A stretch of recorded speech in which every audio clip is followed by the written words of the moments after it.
Chicken Rob for District 3 for our Senator, and Ware Stivers for Steve Stivers. Hopefully you all received a postcard when you arrived. Those are for you to write your questions, your concerns, things that you would like us to share with your members of Congress. We will gather those and physically take them to their offices. And the agenda tonight is twofold. We have two different issues that we're going to be talking about.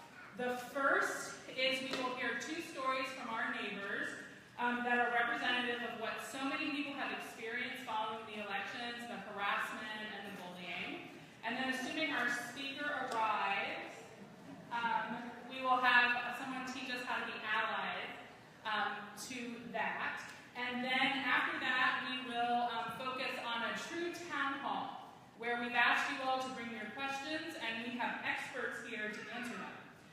We have retired Major General Dennis Blake, who is here to answer questions about national security. He expects we'll have questions about what's going on in Russia, North Korea, China, I don't know, everything else that's going on, right? Lots of things. Yes, everything. And we have Professor Coker here from Ohio State, who's going to answer any legal questions we have without providing legal advice, of course, right?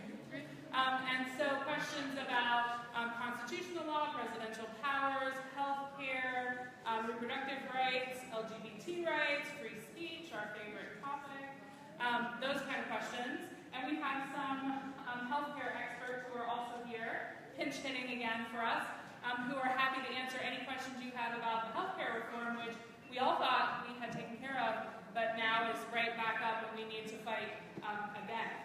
So, and then we also can answer questions about immigration and related issues as well. But first, I want to just reflect on where we've come. So exactly 85 days ago, a lot of us sat in this room. It was the first day of the president's Muslim ban, the Muslim travel ban, right? And we were scared. A lot of us were. We were frustrated. We weren't sure what was going to happen. We were worried about Trump's agenda and the impact that it would have on our neighbors both near and far. So we gathered together to figure out what we were going to do about it. And I will tell you, I am incredibly proud of all of you. We have made a difference.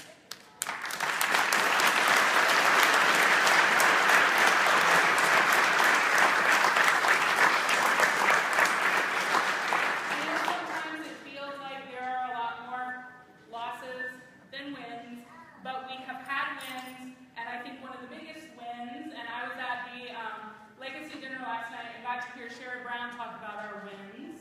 And Sherrod Brown mentioned a few of the things that I'm going to mention. I collected the wins of Indivisible, OH 12, 3, and 15.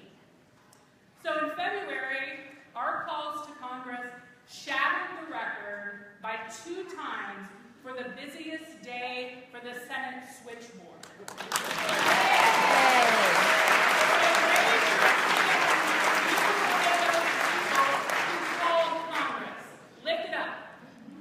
Yeah, that's a win.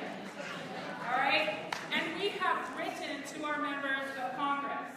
We have written emails, we have written postcards, and we have even written good old-fashioned faxes, the old-fashioned way on fax machine, the medium-fashioned way with online things, and then the new way with ResistBot. So if you have written to your member of Congress, raise your hand.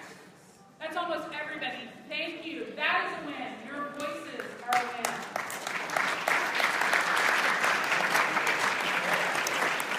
We have also visited offices, right? We have gathered in groups to meet with staffers and our members of Congress himself. I guess they're all men, so we'll go with himself. And most of them now know that we are paying attention. We might not have convinced them that we're right, but they are listening to us, at least that we are here. So raise your hand if you went to a member of Congress office. All right, there's not everybody. So next time we get together, I want everybody to raise their hand. It's actually kind of fun. I've got 2 very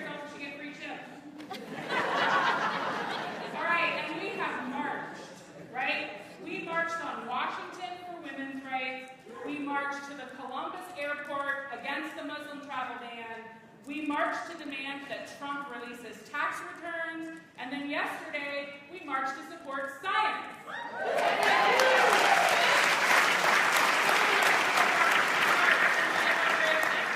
not everybody, but lots of us. So next time, everybody's hands up. We rallied outside of Portman's office every Tuesday. We have rallied outside of T. Berry's office every Thursday. I think these two ladies deserve a round of applause for it.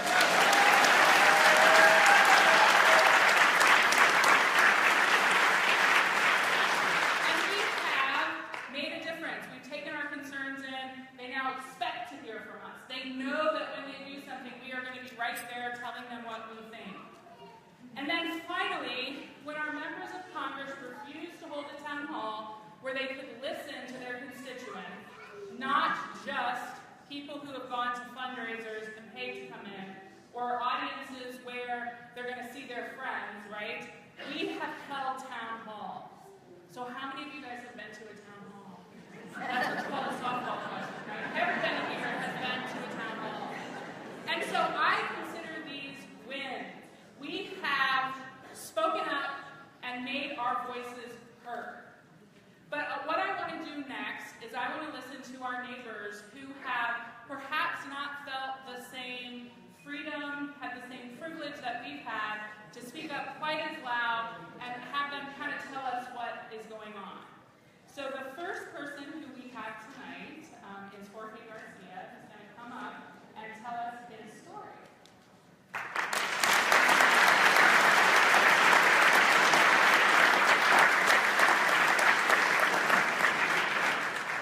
Good afternoon, everyone. First of all, I want to thank each one and all of you for being here. You're the real reason that keeps the American dream alive, and I always tell that people. Like what really means the American dream for me and for a lot of people, my friends, is the love that you share, the compassion, the justice you're fighting for. That's what keeps the American dream alive. So thank you again. Also, with your unconditional support and by being here, we're making history. By maintaining the check and balances that the present administration doesn't seem to be getting from the branches involved. The stories I want to share with you really quick is stories that I personally live about immigration. These are facts that I live. These are not stories that the media is posting. It's not words that you hear from somebody who doesn't have a clue sometimes. These are things that I live and that millions of people are living and that eventually will affect all of us if, and actually they're affecting us already. I apologize for, first of all, my accent. I have a strong accent. I've been in this country 16 years. People always tell me, like, why don't you try to pronounce it this way? And you know, I like my heritage. I'm proud of that. I'm proud of being an American too.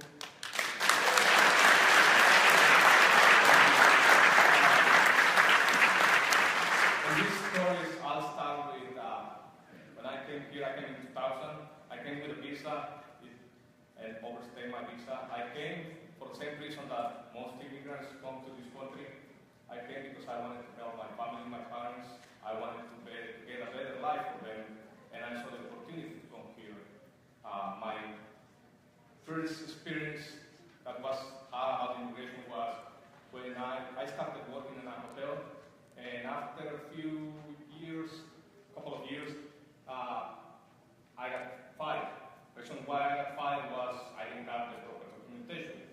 But there was a lady that she was always telling me that, why do you work so hard? Why do you let people abuse you? Everybody's seeing while you're working. And it was like, you should do this, you should do that.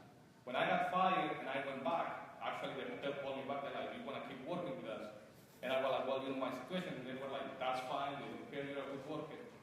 This same lady that was defending me and telling me why I didn't stand up for myself, she started spreading the rumor and telling everyone, like, why do they have him here? We're going to get in trouble. He shouldn't be here. And I understood, and I tell people always this, I was the same person that I am right now. I was the same person with or without papers. A criminal somebody committing a crime is just that. It's not because he's white, it's not because he's black, it's not because he's Mexican. A bad person is a bad person, period. Unfortunately, right now, the present administration is vilifying immigrants, especially in the fact that they say illegal criminal alien. And I tell people this, I'm like, just by those three words, the mix of those words together, people who are not familiar with immigrants, with the situations we face, they just think like, oh my God, like that's something bad, like a criminal alien. And that's something that needs to change, and I expect that politicians to do something about it. Another story I have, and again, these are the stories that happened to me, is on Cleveland Avenue, there was a time when I was getting gas for my car. I was getting gas, I didn't think anything, and then there comes these three kids, and they put a gun on my head. They put a gun on my head, and this was in 2002. And they put a gun on my head, I had just like $25, but I never reported to the police, even though I saw the police cars. My ex on those days, she asked me, she's like, did you tell the cops? I'm like, no. She's like, why not? I'm like, you know what's going to happen? They're going to arrest me. They're going to ask me for my driver's license, they're going to ask me for an ID, and then I'm going to be the one in trouble. So I never reported that. And now with the years, I think about like, what if they, after that, they went and they kill somebody else? Or they rob somebody else, or there is something. I could have stopped it at that time, but I didn't have the trust on the police to tell them. And this is something that the law enforcement agencies, they've been talking about. A lot of them, they refuse to cooperate with the federal agencies because they have proved that there's a trust with the community. They don't want to break the trust. They're like, you know, like we don't want to lose that trust that they will report the crime to us. And that's something that under the present administration is happening a lot. We are in fear. Sorry, I got a little people here. I'm not the best speaker. It's the first time I'm speaking in front of you.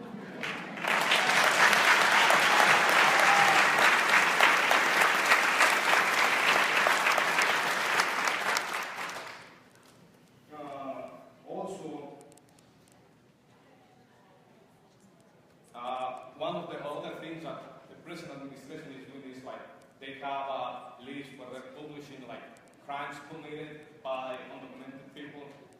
And again, it's been proved, there are statistics that the crime between immigrants is lower rate than the one between born citizens, like people born here. So what I want to do is like, and actually we've been on Tiberi's office, and we asked him, and I explained my situation and everything we went through, and he just said like, oh yeah, I was an immigrant too, but what I want to know is if they have our back. What is the promise that we have from them, and something we don't want to hear just like an answer that is just to brush you off, like, okay, yeah, I'll do it. Because we've seen that Trump promised that he was going to just target people committing crimes, and there's been dreamers that have been deported, there's been moms that have been separated, and unfortunately, all this hate is spreading. And again, a lot of people don't have the knowledge. A worker of mine, he came and he was bragging about it. He's like, oh, did you see they're deporting this woman after this many years? I just turned around and told him, I'm like, and that makes you a better person? You don't know that you're so happy and so proud, so brave that a mother is being separated from her kids. And at that point, he kind of looked at me like, you know, and that's something that I want to thank all of you, because I know you're spreading that word. I know you're making that change that we need so bad. And again, the politicians that come that they say that they have the solution, they're just taking advantage of it. I tell people, there's not a real solution for immigration. You might be able to monitor that, but that's all you can do. Because as long as there's love and there's families, and they try to do better for their kids, for their wives, for their relatives, they will try anything. I mean, America is a great country, and I tell people this, and like, don't ever be ashamed or say, because I have a lot of friends that they tell me like, I'm ashamed to be an American. And I tell them, don't be ashamed. This is a great country. That's why I'm here. That's why we come here. It has problems like any other country, but don't ever be ashamed. Be proud of what you're doing and do your best for you and for everybody else. I tell them, there's not a real solution because you can put snipers on the borders, you can do whatever, but a lot of the people that comes here, I came here for that reason, trying to help my family. And if my family is starving in Mexico, anywhere in the world, and I know that they're gonna, I have two options: stay with them and see them dying there, or try to go to a place where there's a promise that there's a better life for me. I will die trying to get him a better life. You know, I won't sit just there to see them, like whatever happens to them, and that's the real problem. That as long as there's that big gap between rich and poor, this inflow of immigrants is going to keep continuing. And all we can do is try to help ourselves, try to teach them to be a better persons. Like I tell people, just follow the rules. Yes, but we all can do it, and all you are helping with this, talking about this. But these are, like I tell you, there's all these other facts that happen to me.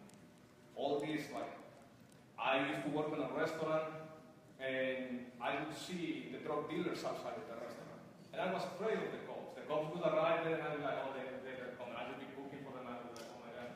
And I would see the people selling drugs outside.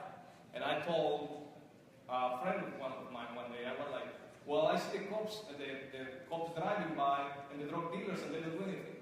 And she told me, she's like, well, you know, like, they're just waiting. Sometimes they're following them, and they're waiting for the big fish to get it. And I was like, it doesn't work with my logic. I told her, so if you're telling me if I throw a bunch of little snakes in the patrol car, they will wait until the big anaconda shows up? Well, I know, they will get the little ones. But, again, that's all I can share with you right now. Like, I'm not the best speaker. Like, I just, my wife, I always have her support since I met her, and she was the one that was telling, like, hey, you need to speak, they need somebody about immigration with real stories. And like I'm telling you, this is something that happened to me. It's not like I'm not paid, like I tell a friend of mine. Because there's this guy that he's like, well, I heard that they paid me. I was trying to get a friend of mine to go to the rallies. And he's like, oh, I heard that they paid him. I'm like, no, they don't pay them. Who told you that? He's like, oh, they don't pay them? He's like, so why do you go on that? Because this will affect everyone. It's affecting my family, it's affecting my friends, and eventually it's going to affect people who's not being affected right now. So we cannot stop. Like they said, keep fighting for it, don't give up, and thank you for all your support.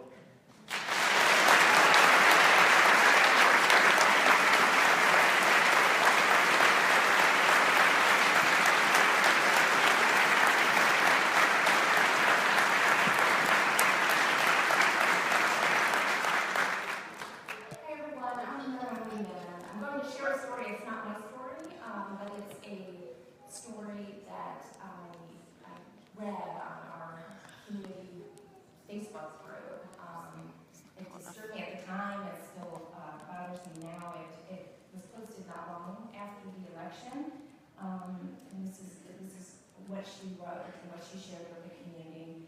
Today I was involved in an incident, and after discussing it with my close family, I felt it would be relevant to share in order to expose some of the covertly hidden Islamophobia that I was exposed to today here in Bexley. Today my mother, my son, and I decided to take a trip to the Bexley Library, a place we love and often frequent. After waiting patiently for a car to reverse that had signaled to me to take the spot, it was the only available spot. The parking lot was packed during the time we arrived. A car sped round me, cut me off, and pulled into the spot. I proceeded to wait for them to get out of the car and then let them know that I had been waiting for that spot. It was an older couple driving, and upon exiting, they began to get very aggressive and approached my vehicle in a very threatening manner. The woman demanded to know if I paid Bexley taxes, which I do, and pointed very obviously at my hijab and stated verbatim, "It damn sure doesn't look like you do." She then proceeded to tell me how she has paid Bexley taxes for 45 years and is ashamed to see what Bexley is coming to. She then continued to go on about how she was entitled to that spot over my elderly mother, my premature son, and myself. At this point, I was so upset and on the verge of tears, I decided to go to Whitehall Library to avoid any further humiliation. For the most part, during the past 3 years of being a resident of Bexley, I have found Bexley very welcoming and embracing. This incident has truly saddened my heart and has left me with an uneasy feeling. Just to close, I did ask her for her permission before I shared her story, though I said I wouldn't share her name. There was a lot of people that were very appalled at her story, very sympathetic and very upset, so there was a lot of positive support in the group.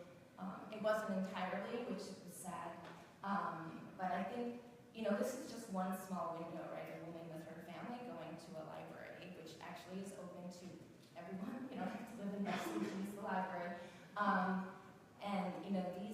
This is the type of little experiences that have now become a part of life for too many people in the post-Trump world, sadly.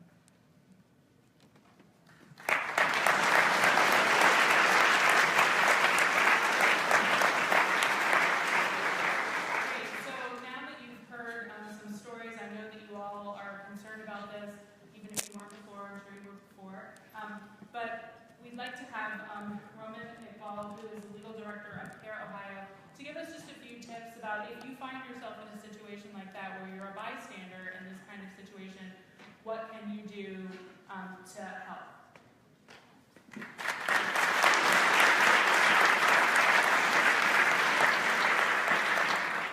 Good evening, and thank you for having me, and thank you, Congressman T. Berry, for looking at us.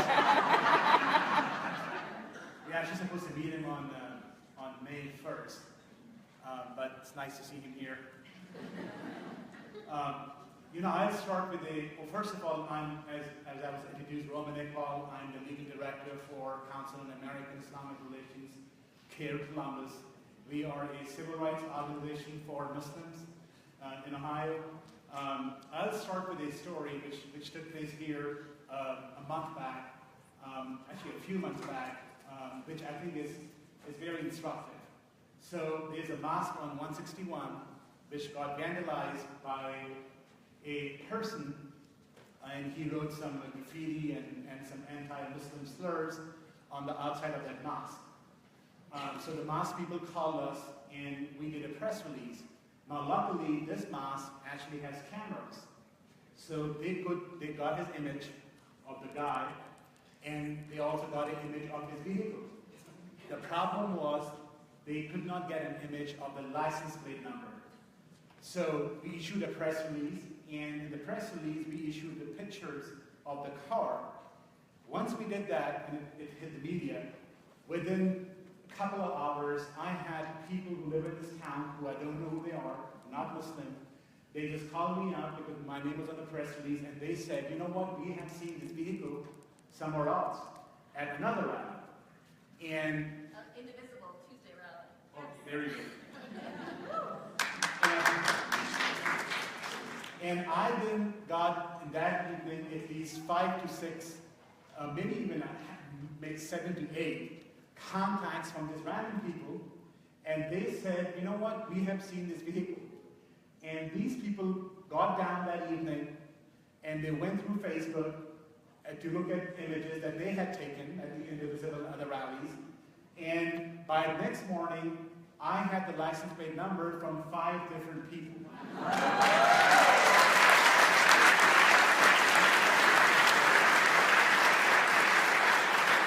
And that was such a testament to the people who live in this town, that random people would stay up all evening, go through thousands of pictures on Facebook and locate that number. And thanks to that, once they located the number, we were able to turn it to the prosecutor, and then this same guy was prosecuted for a felony and misdemeanor by City of Columbus. So that worked out very, very well.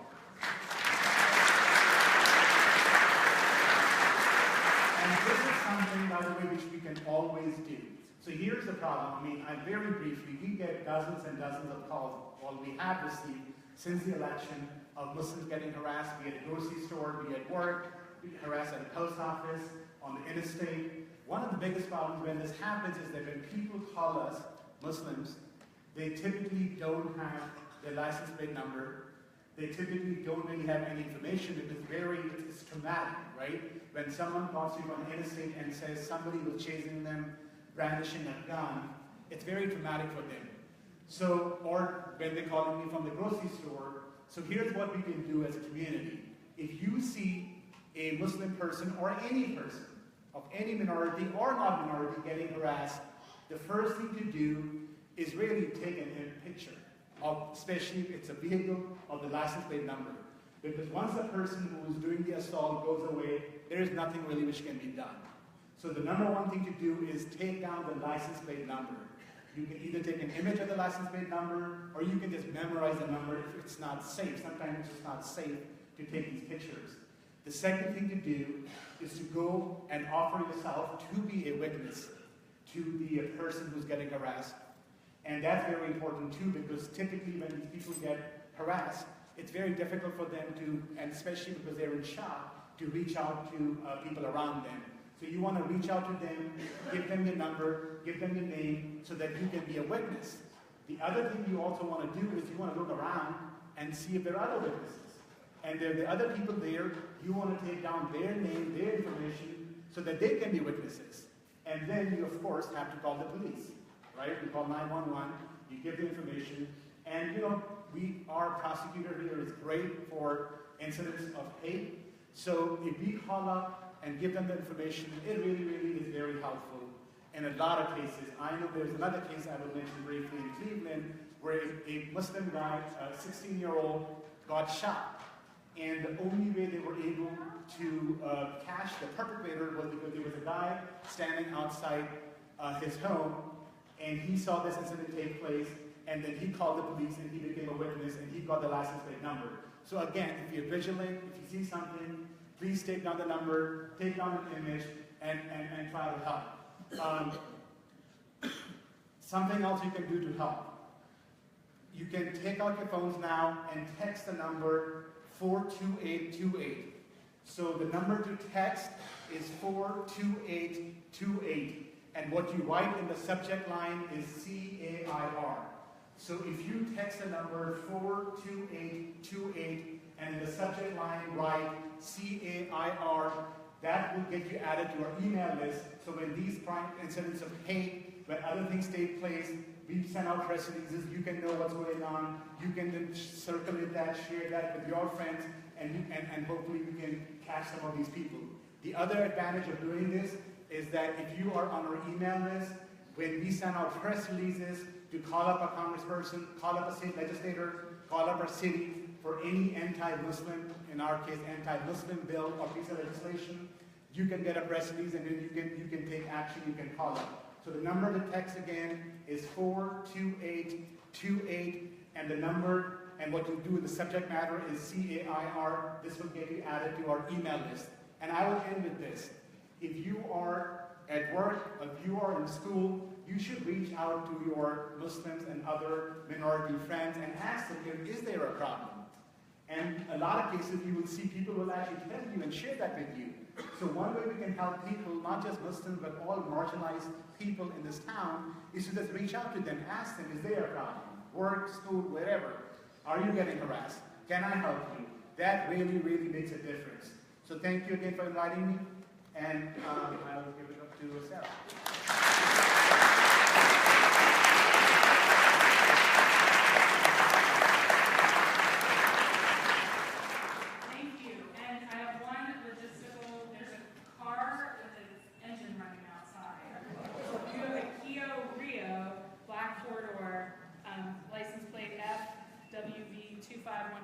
You might want to go outside and turn your car off. Although we're not in a safe neighborhood, so maybe we'll be there. So now Vocal Resistance is going to lead us in a sing-along, and we have the lyrics this time. So you all can sing along.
So we have used our voices in many ways since the election in November, but remember that voting is our most powerful voice.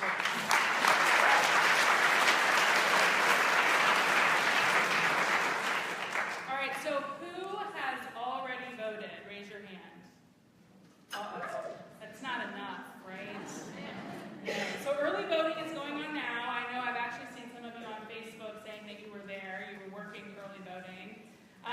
Who has confirmed that there isn't anything going on your ballot so you don't need to vote? Okay, a few more hands, that's good. All right, but it seems like this should be our action break right now, right? You know, we always have social media action breaks at our events, so that it's that time. So first what I want you to do though is if you got your postcard and you wrote your question to the member of Congress, I need you to kind of pass them to the aisles and maybe like to the back so that our team can gather those together. If you didn't get a card, maybe raise your hand and we'll get you cards. But what I want us to do for the next few minutes is I want you to turn to your neighbor and I want you to tell them what's your plan to vote. Are you going to vote? Do you not have to vote? When are you going to go vote? And if you're like, well, I already know that, Sarah, I don't need to tell anyone, then you can tell your neighbor what your plan is to remind your friends and neighbors about voting.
question, make your speech, tell people what they need to know, and then we're going to try to hold our answers, panelists, to maybe like 3 minutes, 5 minutes. They're not speeches, they're answers, right? I mean, I love a speech too, and I'm a talker, so. But I do want to, again, introduce our panelists. Steve Wagner from Universal Healthcare Action Network. Universal Healthcare Action Network. Ruth Coker, Legal Topics. Dan Skinner, Health Policy from OU, right? And Roman Iqbal, who can answer questions on immigration, refugee, what else? Muslims? Registry. Awesome. Okay. And then our retired Major General, Leach, who lives here in District 12, who's here to answer any kind of national security questions that we might have. So if you have a question, please stand. We have a person with a mic. Raise your hand back there. And then we have another mic somewhere. Seth has a mic. And I'm really hoping you guys have questions. So please don't be shy. And if people want to bring me postcards that we've gathered, I'm happy to ask questions if you all are too shy. So raise your hand high if you have a question. Hi, I've got a question for Roman. So the story that we heard about what happened in the Bexley Library was reprehensible. Is that a crime? Is that a hate crime? What can you report if you see that? How would you handle that?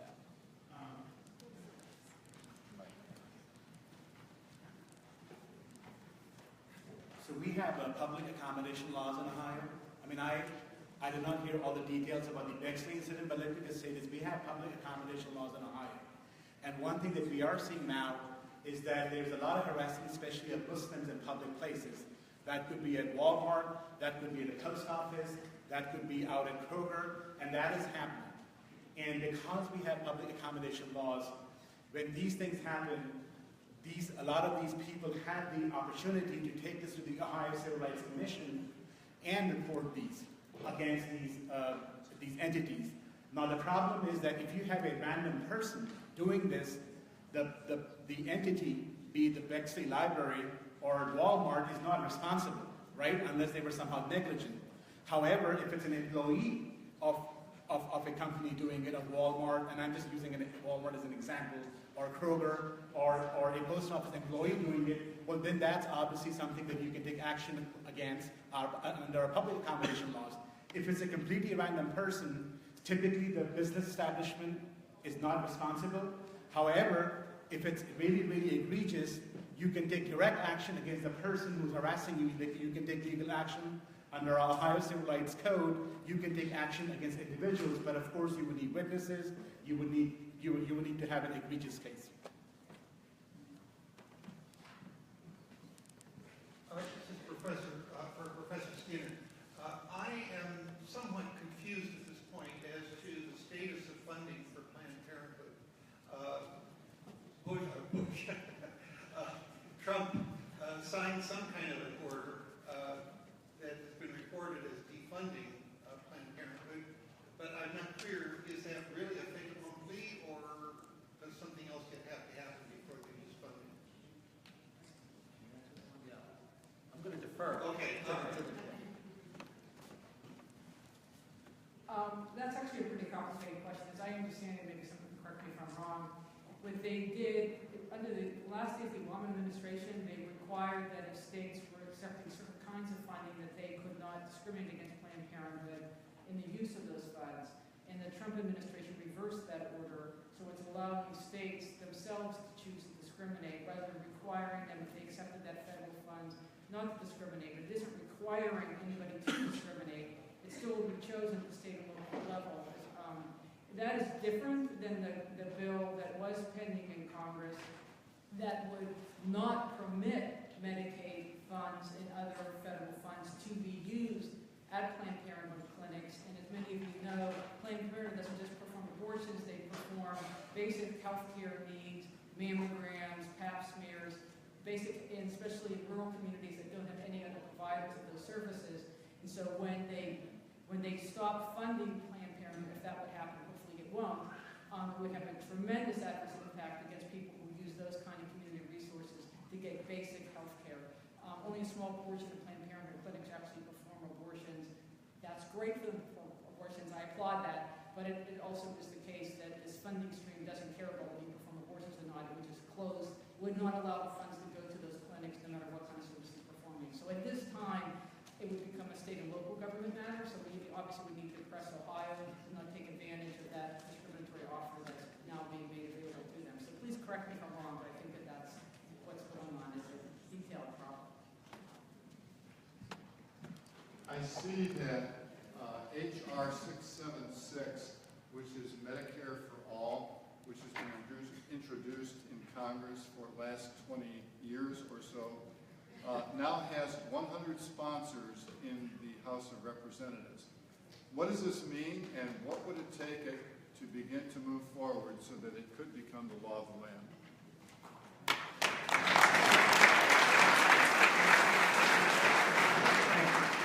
Thanks for the question.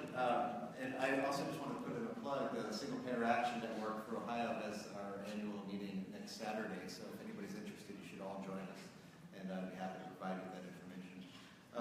I think 100 sponsors is great.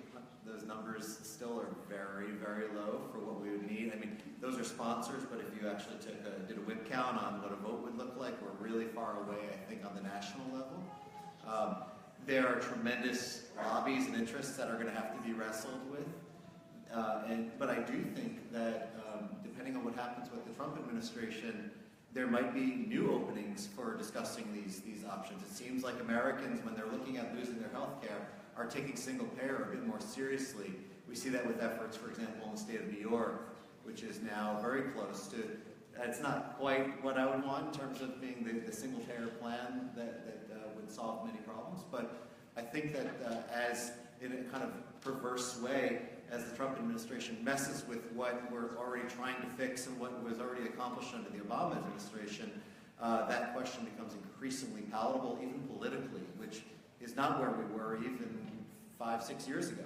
So I think that's a good thing. But I think 100 sponsors is great, but what we're going to be looking for is broad consensus, and that's going to require states organizing, I think, amongst themselves as well as nationally.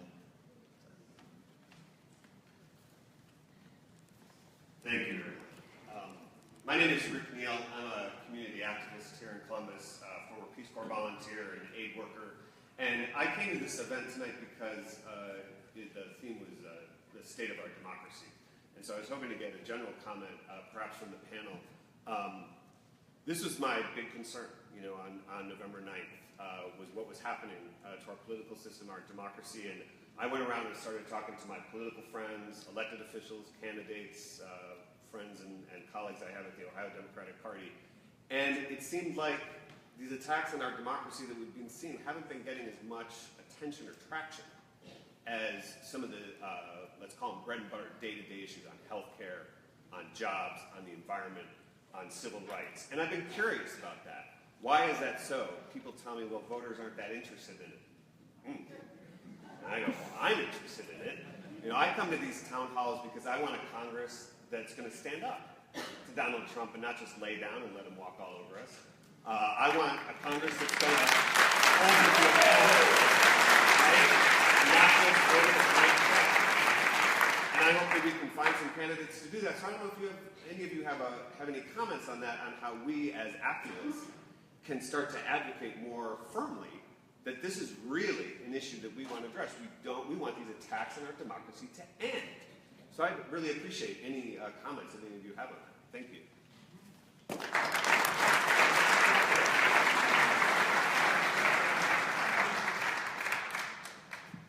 That was a great question. You should be up here on the panel, obviously.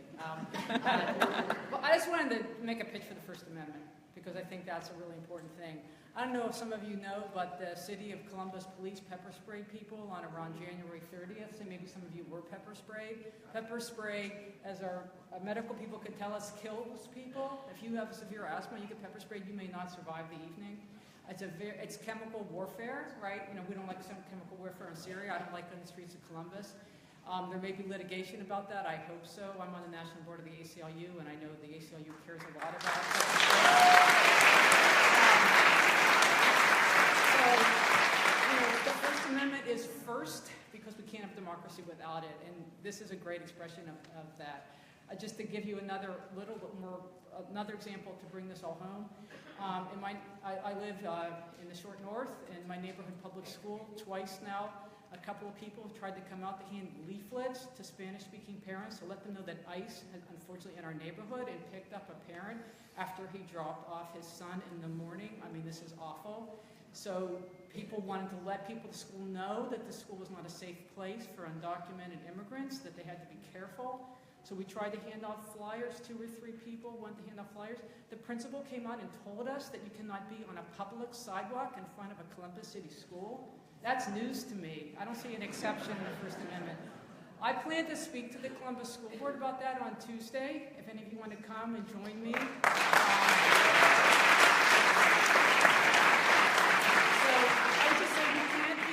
About the First Amendment. We need to be heard on, there's going to be a lot of leafleting this summer, there's going to be a lot of speech this summer, there's going to be a lot of rallies this summer. I know you will be there, and we need to be there. We need to make sure that the Columbus Police is respecting our free speech rights, as well as the Columbus School District, obviously the state, everyone. So I know I'm really worried about the state of democracy also. I'm really worried about this president violating the Emoluments Clause and appointing people like Gorsuch to the Supreme Court. And in the previous Congress, of course, not even allowing President Obama to appoint anyone to the Supreme Court. I'm really worried about the state of democracy, but I know that one savior for the state of democracy will be free speech, and I hope everyone gets out on the street this morning.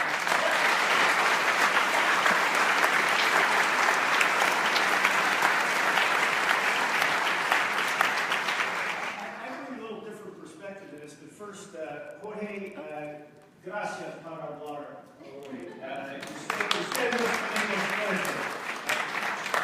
I have a little different perspective on it, and I'd just like to share with you that in my professional judgment, today we face the most complex set of foreign policy and national security challenges in my lifetime. And they're confronted by a president who has a tortured relationship with facts and reality.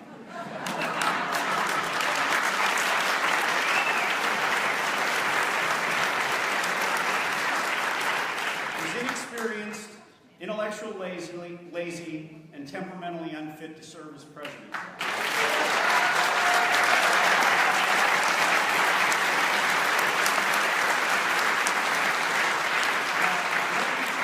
Let me link that back to the question, because I think that despite all of these challenges in foreign policy and national security that we're looking at, all of my colleagues in the national security community strongly believe that we are long overdue for a terrorist attack against U.S. interests or on U.S. soil. When that occurs under this authoritarian-leaning organization in the White House and in Washington today, our civil liberties will be challenged, as they have never been challenged before. And it's important that organizations like this stay together, because to quote Thomas Jefferson, informed dissent is the highest form of democracy. And today we're seeing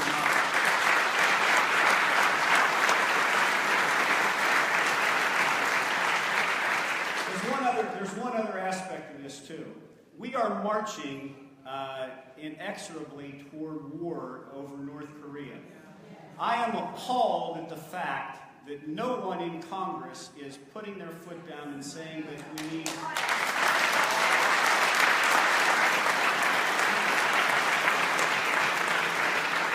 a declaration of war, or that Trump is not asking for an authorization for the use of military force. There is no way that you can link the existing authorization for the use of military force, which goes back to 2001, against Al-Qaeda and ISIS against North Korea. This is an abomination of our democratic right, and as far as I'm concerned, on Congress's part, it's a dereliction of duty. Our democracy is being challenged.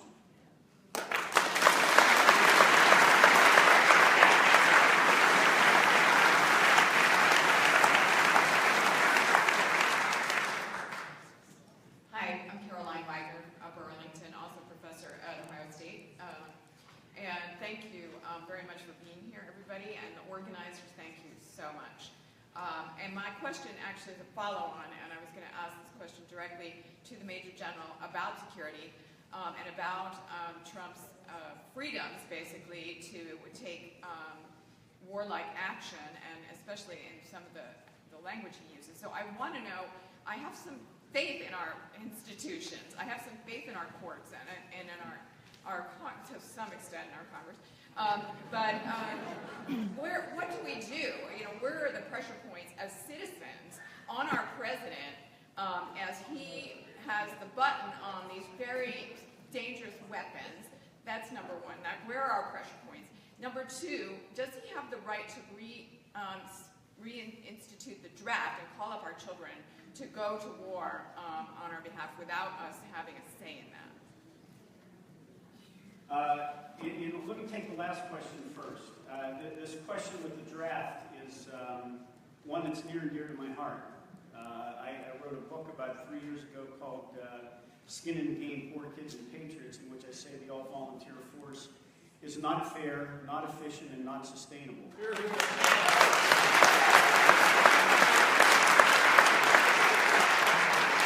I would point out that Trump is a draft dodger.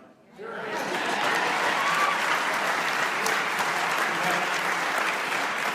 5 deferments, and I think he would look on the saber rattling that he's doing in North Korea if one or both of his apparently healthy sons were in uniform. The other question that you had, he has limited capability to deploy force, but the saber rattling that we're doing right now could get out of hand very quickly. The selective service is still in place. Young men in the United States today still have to register. He would need congressional authorization to have a significant call-up, but it's all in place. But I would suggest to you that Congress has failed to exercise its responsibility and its authority to declare war. We have not done that since 1941. With all of the wars that we've been in, Korea, Vietnam, there's never been a declaration of war, and in my judgment, Congress is derelict in its duty and advocates. Oh, but there's a number of things. There's a number of things that we can do. I think that challenging your congressman. I think one of the issues that we should bring to Tiberi and others is that they stand up and have an open debate in Congress as to what's the appropriate thing to do. Because especially this thing in Korea could get out of hand very quickly. In addition, in Syria, it could get out of hand very quickly. We have Russian aircraft and U.S. aircraft occupying the same airspace on a day-to-day basis, and it doesn't take much to have a mid-air collision or an exchange of ordnance in that Syrian airspace. It's very congested. There have been no authorizations for the use of the military force, no declarations of war, and the only thing we can do is put pressure on our Congress to exercise their authority and their responsibility. But right now, they're derelict in their duty.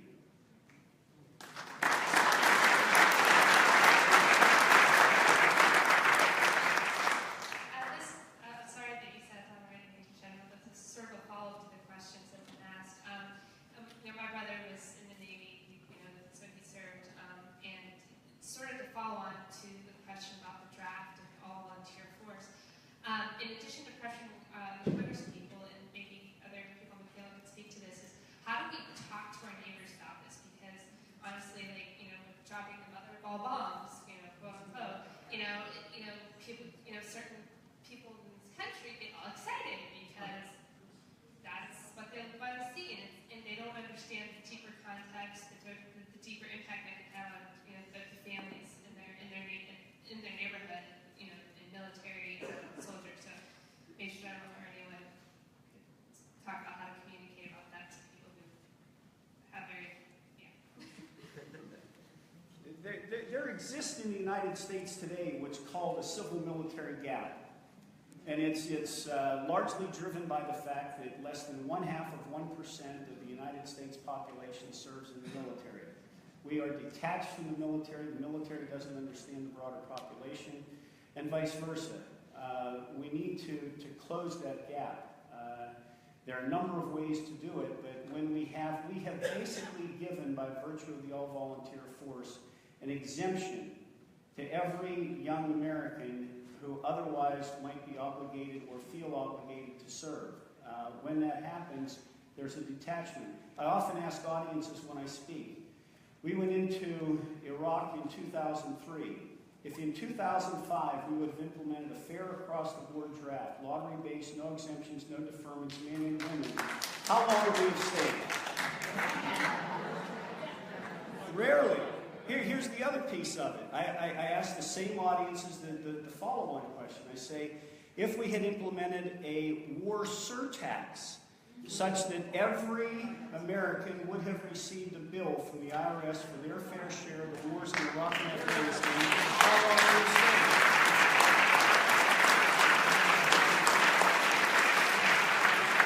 So we've created a policy structure to make it very easy for the National Command Authority and others in Washington to send poor kids and patriots halfway around the world while the rest of us stay back and go shopping. So until we change that policy and come to grips with it as a nation, we'll continue to have this inequality of sacrifice and the civil-military gap.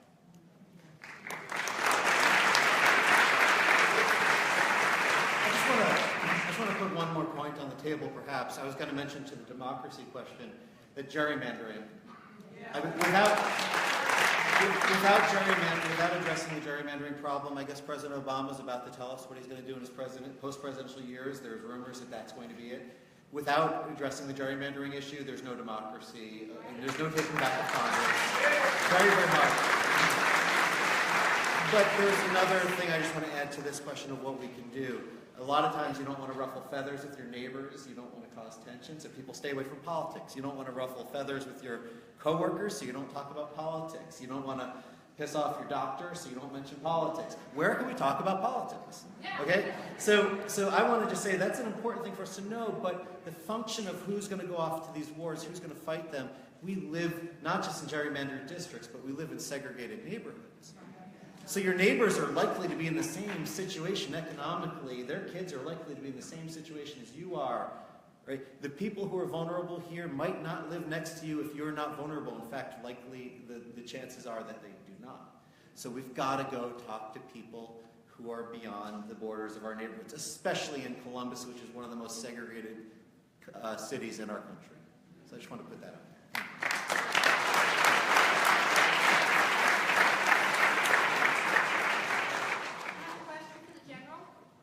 First of all, you're a rock star. I agree with everything you're saying.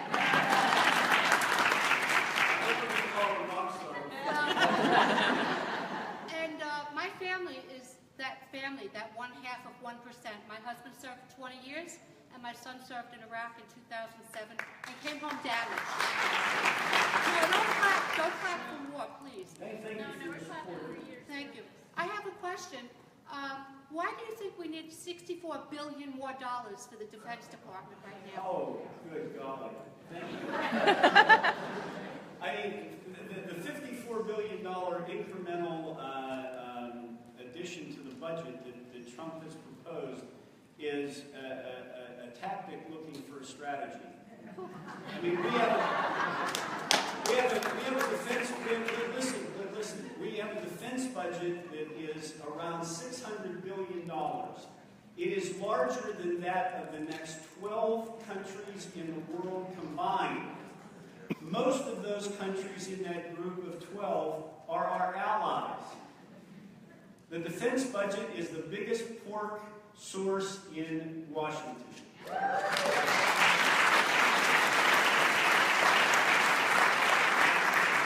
The other thing is, when you talk about democracy, the Defense Department is the only government agency that cannot suffer an audit.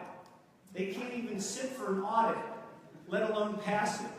So this is the equivalent of giving your son or daughter $200 at the beginning of the month when they're away at college, and 2 days into the month, they call you and say, "Dad, I need more money." And you say, "Well, what'd you do with the $200 that I just sent you?" He said, "I don't know." Would you send him another $200 or her another $200? The defense budget is the biggest piece of pork in Washington, and Eisenhower had it right in 1951 when he said that there's a military-industrial congressional complex, and it's alive and well and growing today. So I don't know what they need the other $54 billion for. There are problems inside the Defense Department in terms of readiness and some other issues, but I don't think that it's prudent that $54 billion be spent, and I think that we should take a long look at the whole defense budget, the whole $600 billion.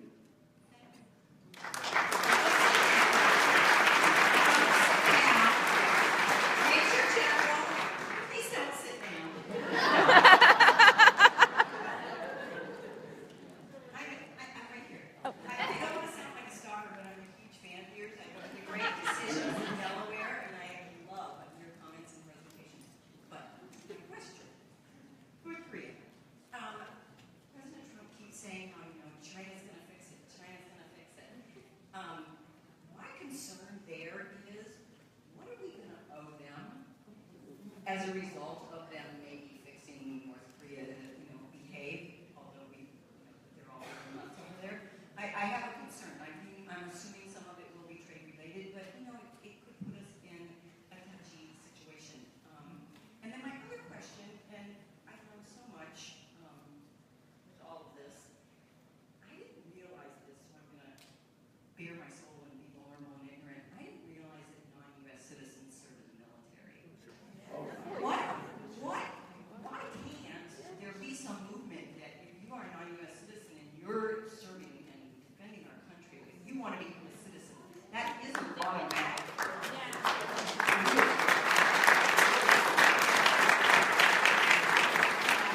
It is fundamentally automatic. If you are a non-citizen and you want to join the U.S. military, not only is it automatic, but you, if it's in a time of war, your citizenship process starts on day one, and the fees to become a citizen are waived, $630 or thereabout. That fee is waived. So, what was the first part of your question? Thank you for that. I'm still being educated on a daily basis. My first question was about what are we going to owe China? Oh. What are they going to want? I don't know for sure what we're going to owe China. I think that let me just touch on Korea though, because it's more complex than what we might owe China. I think that if you think about the issue in Korea today, you have to look at it from the perspective of not only the United States, but also North Korea, South Korea, China, and Japan. If the United States were to initiate military actions, even focused military actions against North Korean bunkers or nuclear sites, the immediate reaction of the North Koreans would be to attack South Korea. Seoul, the capital of South Korea, is only 35 miles from the DMZ, well within range of conventional artillery. South Korea today is on a razor's edge. The United States is basically risking the security, the physical security of South Korea and Japan today because of a threat that might exist 3 or 4 years down the road in the time it would take for the North Koreans to get ballistic missiles that would reach the west coast of the United States and develop the technology to put a nuclear warhead on top of that missile. The other thing that you need to understand is that North Korea's source of strength today is their nuclear missile program. It's an authoritarian regime. They are concerned about surviving. They look across the world and they look at Muammar Gaddafi, who gave up his nukes. Kim Jong-un is not stupid. He may have a bad haircut and he may be fat and dumpy, but he's not stupid. And he wants to stay in power. And he looks at Muammar Gaddafi, who gave up his nuclear program, and Muammar Gaddafi ended up dead and muddy in a ditch. So this is a complex problem. And the other thing is that China, we say that China can fix it. China has a great deal of influence over North Korea. But here's the thing. If we think that China can do that with North Korea, why can't we stop Israel from building developments and settlements in the West Bank?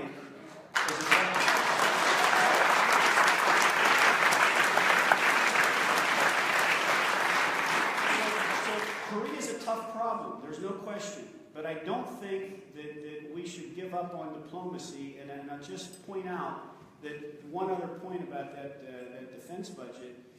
The defense budget is the $54 billion.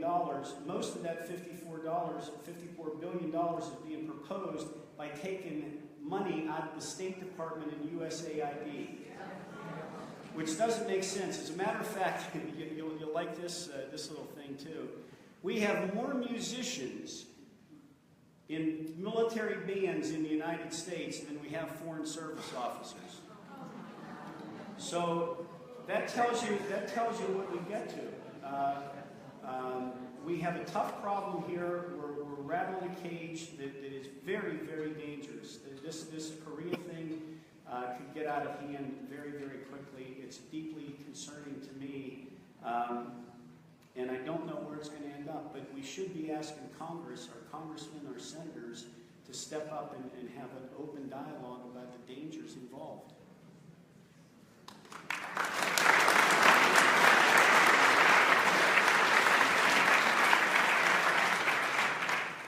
Hello. So one of the things I'm very concerned about in foreign policy is our continued escalation with Russia. So at the end of the Cold War, President Reagan and Bush, they promised the Russians that we would not expand NATO into Eastern Europe. But that is something that we did. And it was a Democratic president that did that, and has created that escalation, and we further escalated with the conflict in Ukraine. And so I just want to know what you think the solution should be for de-escalation with Russia and trying to delegitimize Putin by taking away that foreign enemy and all these massive NATO troop deployments in Eastern Europe. Well, Russia morphed from being our friend during the campaign, and now suddenly they're bad guys. I don't know exactly how that happened, but look, this has been a strained relationship for a long time. It probably will continue to be a strained relationship. You're absolutely right. We extended the eastern border of NATO about 1,500 miles. We made the mistake of beating our chest when the Soviet Union crumbled and taking advantage of the Soviet Union. And right now there's a great nationalist surge going on, pushed by Putin, and we're going to have a tough time dealing with Russia. But we're not alone in this thing. We're not lily white by any stretch. We tried to influence the last presidential election in Russia very subtly, not as perhaps as comprehensively as Russia may have in this election. But this is real politics. This is what goes back to Bismarck and before. We'll continue to have a strained relationship with Russia for an extended period of time, and we're going to have to make the best of that relationship. But we should not look at it through rose-colored glasses. We have alternative views of the world, even in Syria. You know, we both would like to see Syria rid of ISIS and Iraq rid of ISIS. But Russia wants to maintain the Assad regime. We want Assad gone. How we're going to reconcile that, I don't know. But even after ISIS is gone, there'll still be a terrorist group. They just won't have a caliphate. And the one other thing in Syria that Russia and the United States and a few others are going to have to sort out is that Syria is if ISIS left today and the rebels put down their arms today, there is a multi-trillion-dollar infrastructure rebuilding issue that needs to be dealt with. It's a humanitarian crisis in Syria. Somebody's going to have to deal with it. So there's not an easy answer. This is just real politics. This is spy on spy, and it's going to go on for a long time. It's been going on for 40 years. Thank you.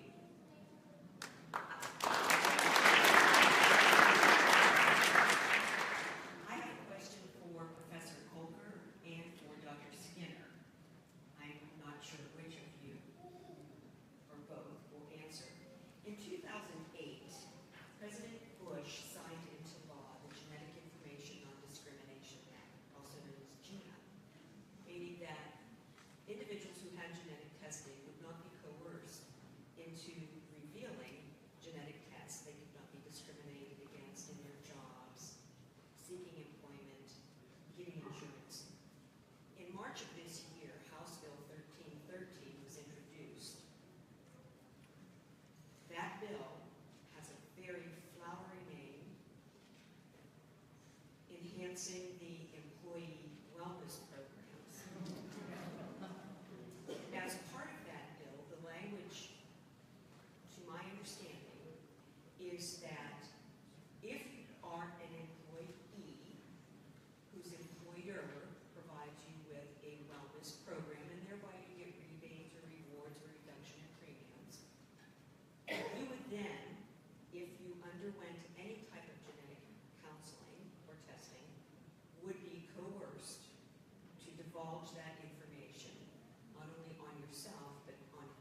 that should it be passed, will it negate GINA?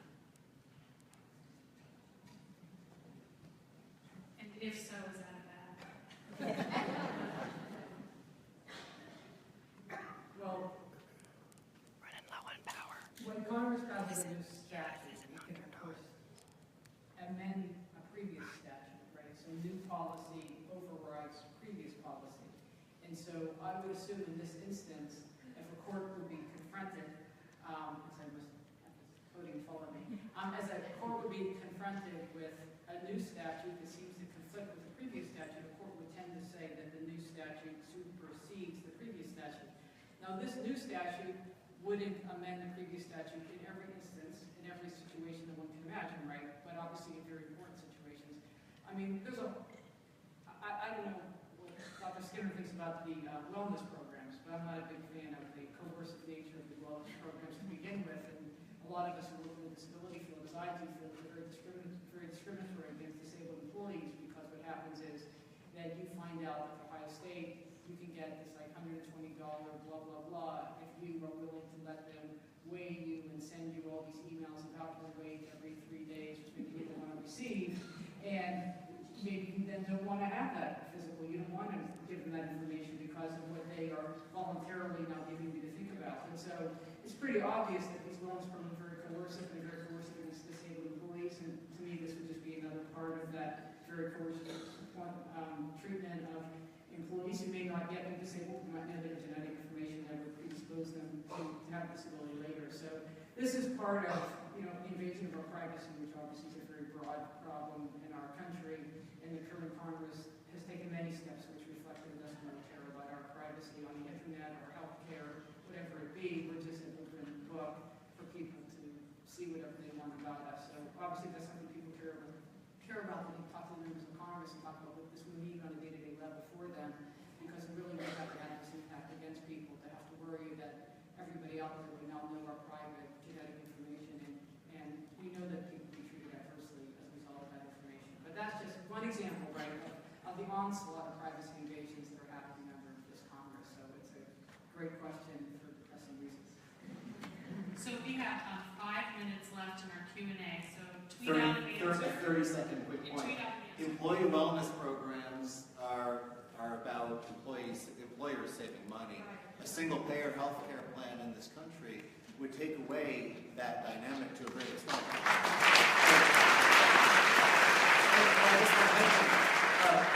When we're thinking about this, Trump talks about an infrastructure program. We need to fix the health profile of our state and of our country, and then these problems become far, far less important. So rather than these kinds of patchwork problems that fly so close to the world of discrimination, that's why we need public health.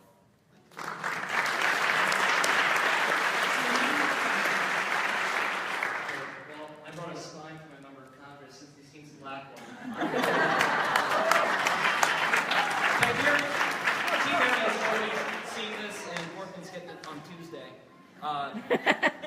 But my question is, when we see ICE coming into our neighborhoods or near our schools, just looking to grab people, is there anything we can do to make them work for it, like procedurally asking for badge numbers, documentation, anything to make their job a bit harder? That's a good question. One thing I was very careful with is that they are aiding laws, that if ICE is going after an undocumented person and you're actually actively aiding and helping that person to evade ICE, that actually is illegal. So I would be careful with that aspect. But as far as asking ICE if they have a right to be there, do they have a badge, do they have a warrant, what do they have? That's absolutely. I mean, we have a right as citizens to question them, to record them. They don't like that, by the way, and now we allow to record them while they're performing their job duties, any government officer in Ohio. So absolutely, we have a right to demand answers, to ask them, to question them, to record them, but I would be careful, as I said, as long as you're not aiding and helping an undocumented person evade ICE, because that's illegal. Thank you. So that's all the time we have for questions and answers. Let's thank our panelists for being here.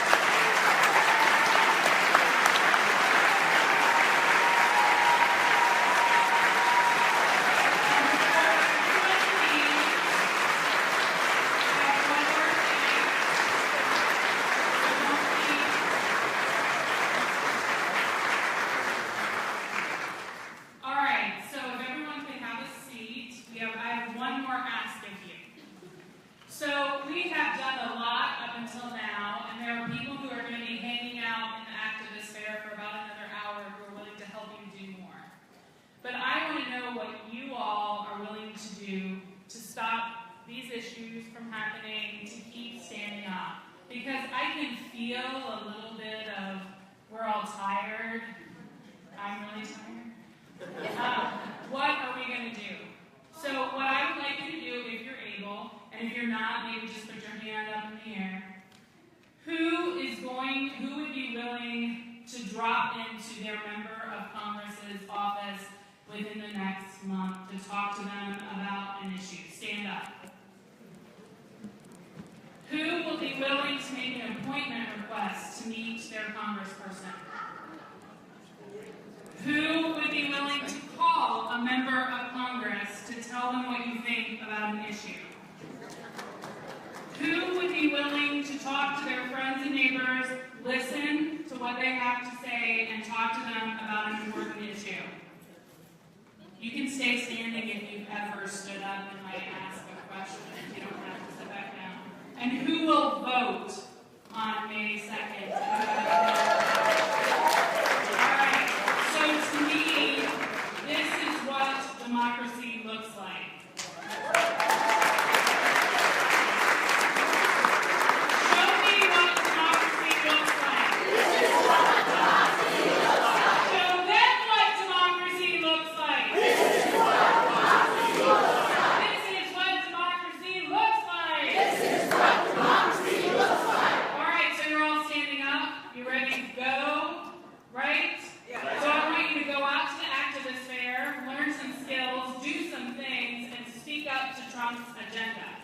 I want to mention that Meryl has some upcoming events. Oh, yes, super quick. So Tuesday is going to be our last rally as part of the Resist Trump Tuesdays, because next week is the end of the 100 days. So please comments are sent out, right, to Chicken Rob. That is our hashtag, it's Chicken Rob. And then we will be hosting Senator Portman. We're inviting him to a Chickens Come Home to Roost party on May 13th in the afternoon, so look for that event as well. And then we also will be out at T. Berry's office again this Thursday at noon. And if you would like for us to keep doing these events, we need you all to show up. And one bill that is pending, and if you don't have an idea of what it's called for, the Anti-Registry Act, which is H.R. 489. Oh, wow, which would ensure that individuals of all faith are protected from the establishment of a national religious registry. Sounds like an awesome thing that we can help speak up for. So everybody get an idea of what they're going to do? All right, you're all up. Stand up, keep fighting. Thank you for coming.